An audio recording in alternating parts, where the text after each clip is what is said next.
All right, Pete. C3. This is our third year, me covering it, and the third year you guys doing it. But college combine here at Compound Wrestling. And how many years you been here so far? This will be been here about 3 years now. So this is like originally one of your the brainchild of Pete Yates, I like to say, but you then deflect and say, no, it was me and Cliff. But this was your idea. You're one of the few All-Americans from Georgia. You just had another one this year, Sean Russell. Yep. But talk to me about the process, from 2015 to 2017, and how you've grown the Compound College Combine. Yeah, so right after I came on, I think maybe I was only here for maybe a month or two, and I mentioned the idea to Cliff, and I think there was like maybe 3 weeks before we did the event, so we just hustled for 3 weeks, called up a bunch of coaches we knew, and kind of networked, and 3 weeks later we were having a pretty cool event. I think we had like 60 plus kids and I think 20 coaches that first year, so it was pretty awesome to see it come together really quickly like that. And ever since then we've been growing.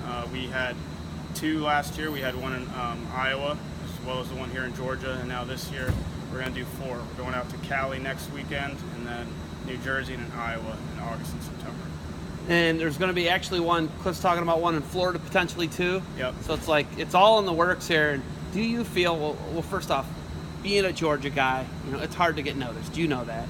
Right. You guys, your schedule compared to it's gotten better since you were in high school, but it's hard to get noticed because you guys aren't at Ironman a lot of the time. You're not at the Rexville, the Doc B, whatever the tournament may be. But has this helped kids get recruited in the Southeast like you needed to be?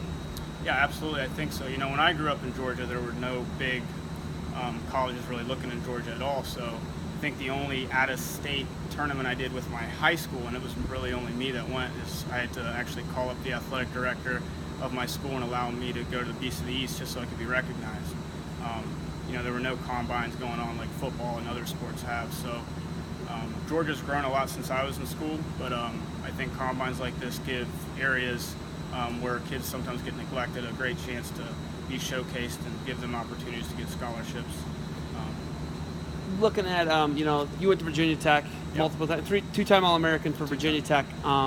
We just did a great transitive property, by the way. I thought it was pretty good with some of your ones. But, looking at Virginia Tech, what it's become, you were a part of that foundation. Obviously Kevin Dresser being there was a huge part of it. Roby, Getzer, and then, all the other coaches that they have brought in. They're super staff now. But looking at going there and kind of a guy who nobody heard of really throughout the country, and then being able to be a 2-time All-American, what do you think it says about the program you went and wrestled for, and what's potentially possible for a kid out of Georgia? Yeah, when I first looked at Virginia Tech, they were just, another D1 program, but, not even in the top 20. I think they finished like 50th in the country the year I got recruited. I remember going to the NCAA tournament as my senior year, and they had one guy at the tournament. I think he went 0-2, and I was like, did I make the right decision?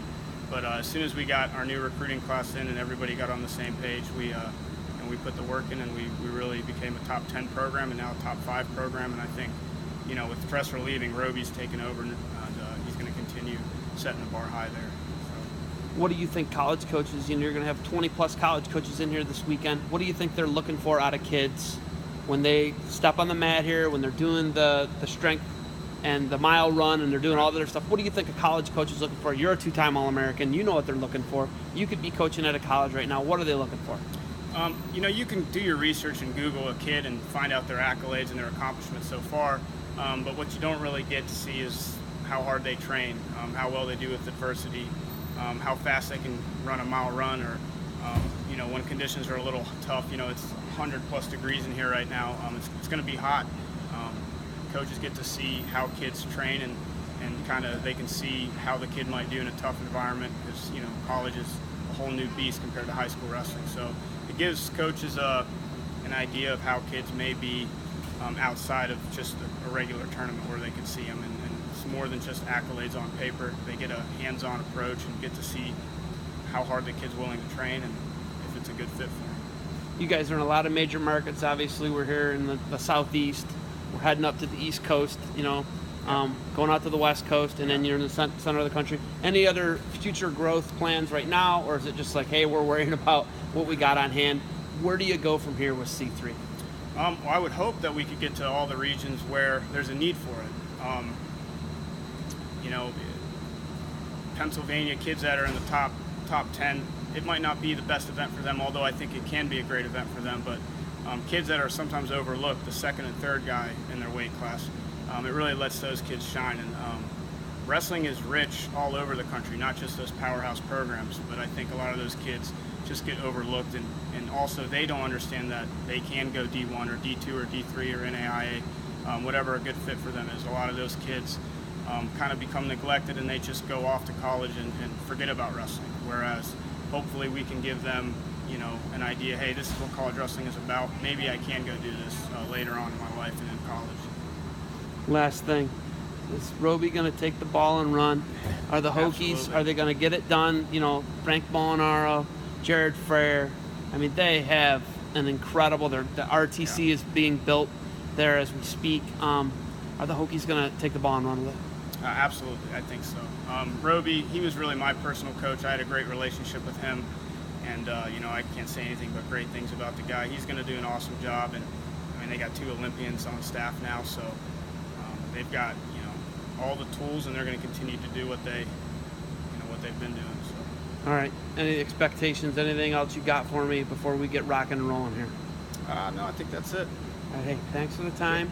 You stay cool this weekend, all right? Yeah, try to.